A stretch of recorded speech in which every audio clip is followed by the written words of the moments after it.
বিটিসিৰ পৰা আমাৰ গভৰ্ণমেণ্টৰ পৰাই আমি ৰাজবংশী আৰু আদিবাসীসকলক জনজাতিকৰণ কৰাত কোনো আপত্তি নাই আৰু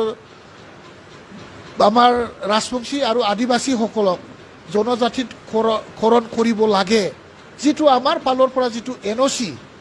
ভাৰত চৰকাৰলৈ নেশ্যনেল গভৰ্ণমেণ্টলৈ যিটো দিয়া যিটো এটা NOC, সেই NOCখন আকৌ প্ৰয়োজন হ'লে আমি আকৌ পুনৰাই লিখি দিয়াৰ কাৰণে আমাৰ চৰকাৰে ইতিমধ্যে বা আমাৰ দলে ইতিমধ্যে সিদ্ধান্ত লৈছে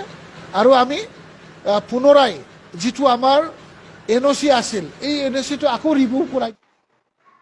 खुलुमबाय रायजोफोर गिबिसिनथाराव फिथांखिब्ल इउटुब चेनेलनिफ्राय रायजो राजा बयनिसिमबो फुंबिलिनि गोजोननाय बावहरनाय जाबाय। जायफ्रा सानफ्रोमबो खौरां खोनासंनो मोजां मोनो फुंबिलिनि समाव नोंथांमोननि थाखाय आङो माखासे भिडिअसफोरखौहाय लानानै फैबावबाय। रायजोफोर दिनै जों गिबिसिनथारावनो हाग्रामा महिलारि बिथांनि सायाव जों सावरायगोन। नैथियावहाय फानिराम ब्रह्मनि सायाव जों सावरायगोन। थामथियावहाय धनेश्वर गयारिनि सायाव जों सावरायगोन। लोगोसे ST बिग्राफोरनि सायाव जों सावरायगोन। रायजो राजा नोंथांमोन बेनिनो सिगाङाव आं मोनसे सिन्डिकेटनि भिडिअ हगारनोसै, नोंथांमोनाबो खोनासं। BPF एबा हाग्रामा महिलारिनि सरकार फैनाय लोगो लोगो श्रीरामपुराव सिन्डिकेट सोलिगासिनो। हाग्रामा महिलारिनि सरकारा 2 दान जायै सानावनो श्रीरामपुराव सिन्डिकेट सोलिनायखौ नुनो मोननाय जादों। ट्राकजों अभारलडेड अन्थाइ लांनाय, दाउ ब्रयलार, मैसो बायदि बायदिफोरनि सिन्डिकेट सोलिनायखौ नुनो मोननाय जादों। हाग्रामा बिफान DTO आरो हाग्रामा महिलारिनि सरकारा दायो बिनि सायाव मा राहा लागोन? डाम्पारजों अभारलडेड बाला अन्थाइफोरखौ हाग्रामा बिफाननि मेगननि नोजोरजोंनो बेफोरखौ लानानै थाङो। नाथाय हाग्रा बिफाना जेबो एक्सन लायाखै होनना ओनसोलनि रायजो राजाफोरा अभियोग होदों। बिनिनो दा जोंनि आखायाव कल रेकर्डबो सफैनानै दं।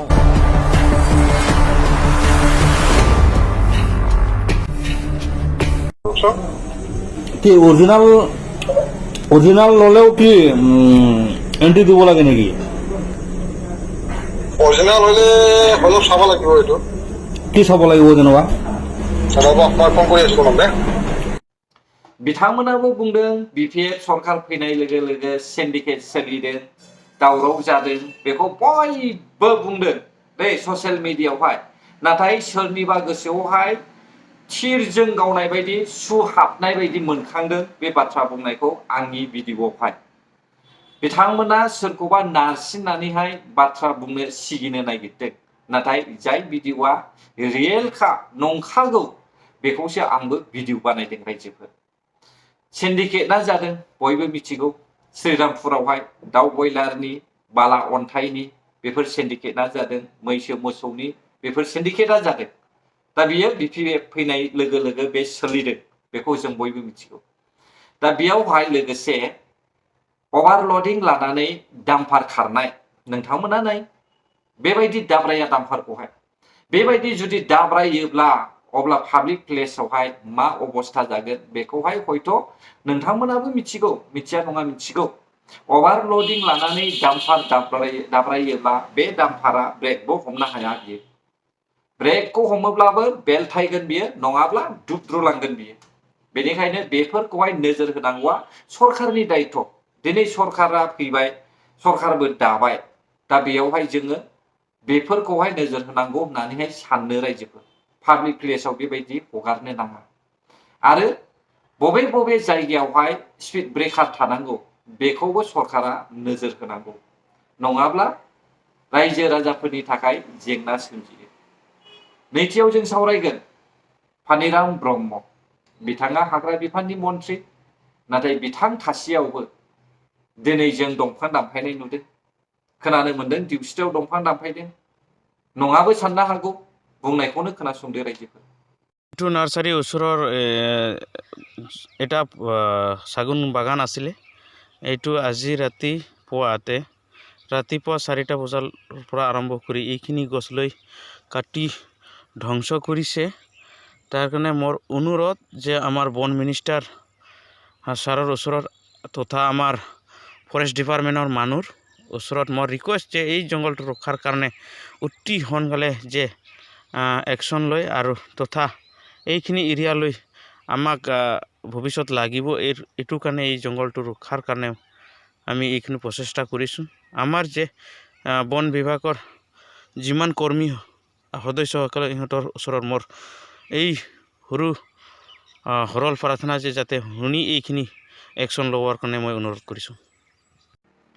जेखौ नुयो बेखौसो आं भिडिअ बानायदे रायजोफोर आं नंखाय मालाबाबो बुङा आरो जाय घटनाखौहाय सोमजिहोगासिनो दङ बेखौसो लानानै आं भिडिअ बानायो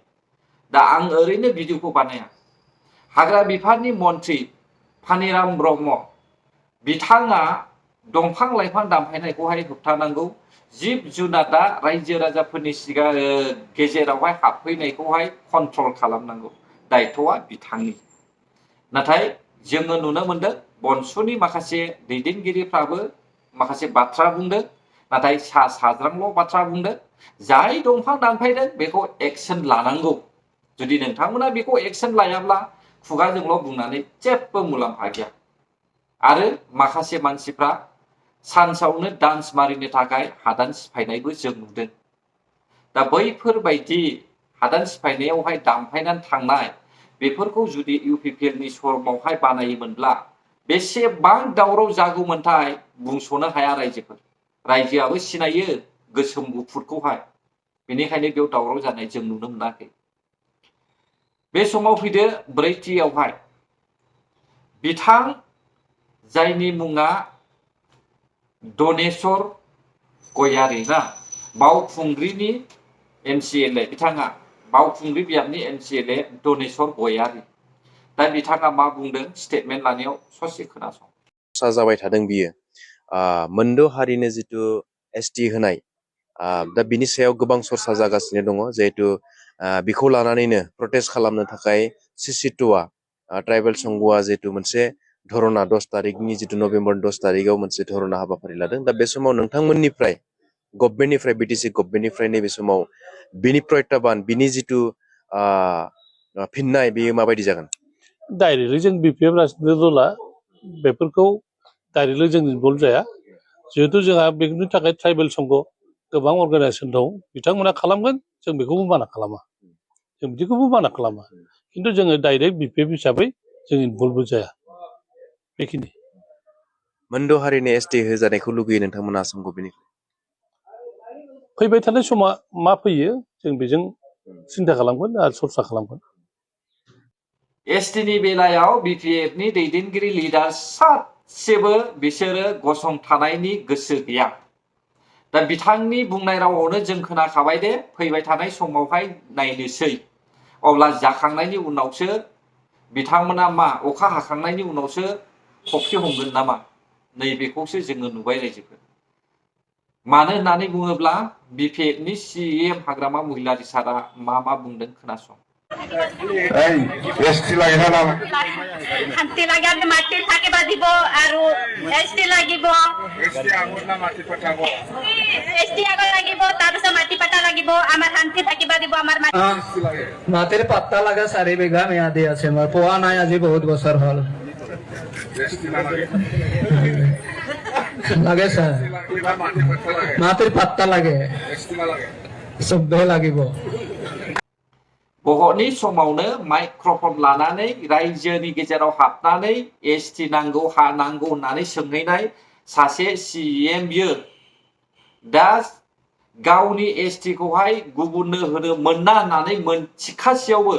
बहरनि थाखाय बिथाङा बेबायदि कुइसन सोंदों बेबायदि एन्सार होजादों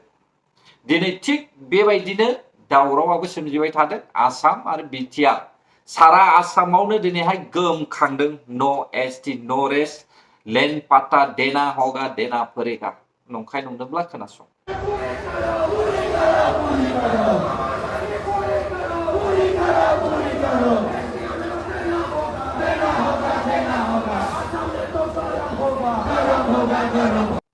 बेखायनो आं बुङो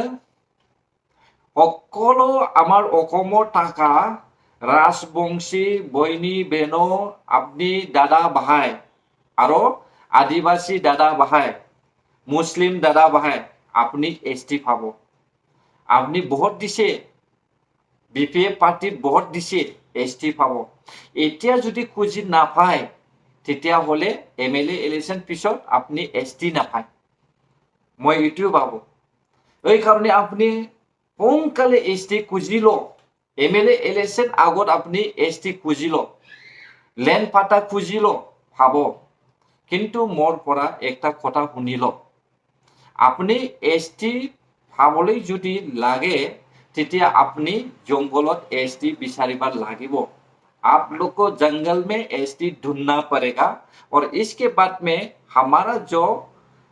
ट्राइबल्स है ये ट्राइबल्स ST स्टेटस में रहने वाले लोग जैसे व्यवहार करता है क्या क्या इस्तेमाल करता है उसको आप लोग भी इस्तेमाल करना जरूरी होगा लेकिन मेरे हिसाब से आप लोग ST नहीं मिल पाएगा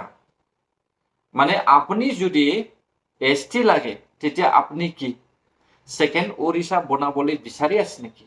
आमार अসমত सेकेंड बिहार बनाबले बिचारि आछे नेকি आमार बिटिआरत सेकेंड बांग्लादेशी बनाबले बिचारि आछे नेकी सेकेंड यूपी बनाबले बिचारि आछे नेकी आमार बिटिआरत लाज লাগা নাই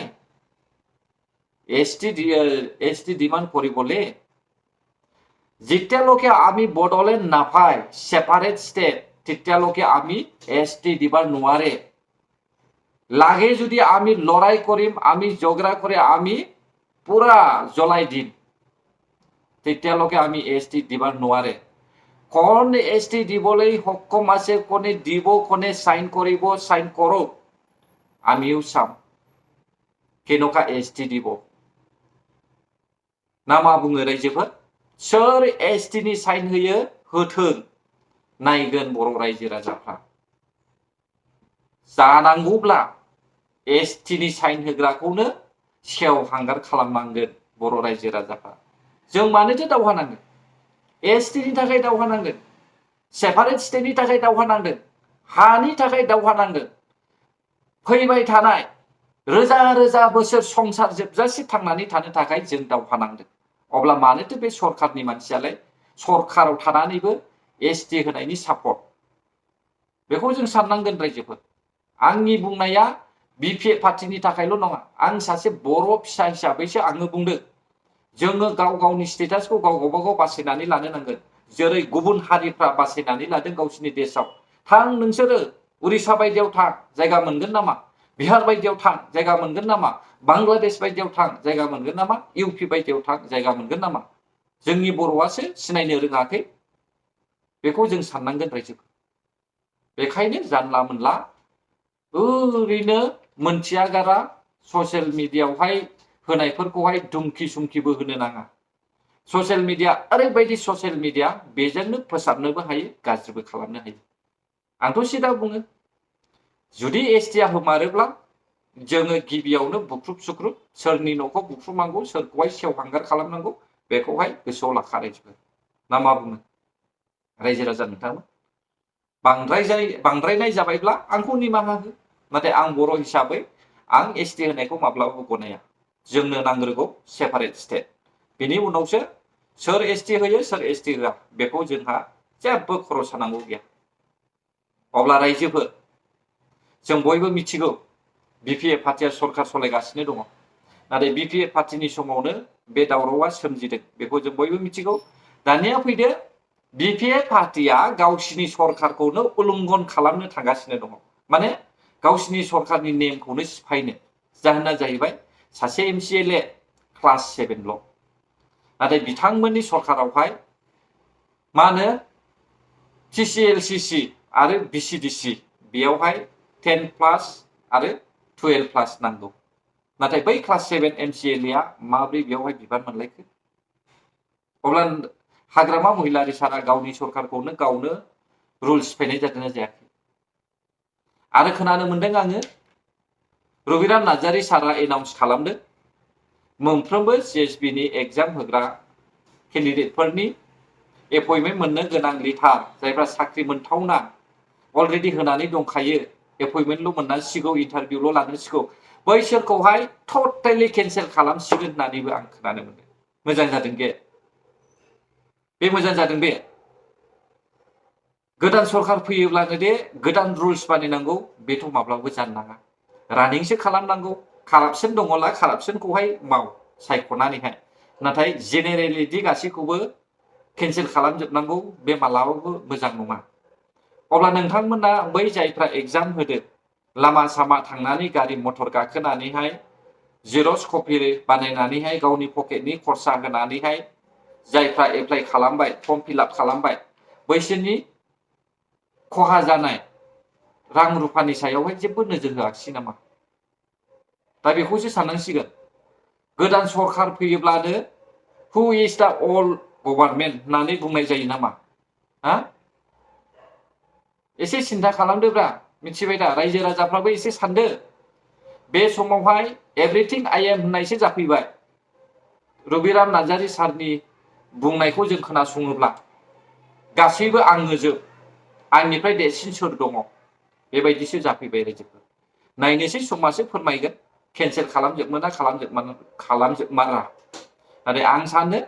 केन्सेल खालामाब्ला मोजां रानिं खालामोब्ला मोजां गावनिनो बर' हारि बर' फिसानिनो साख्रि बेखौहाय होनाया मोजां गोजोन्थों अब्ला रायजोफोर जायफ्रा आंनि भिडिअखौ जोबजासे नायबाय बर' हारि जै जाथों जै बर' हारिनि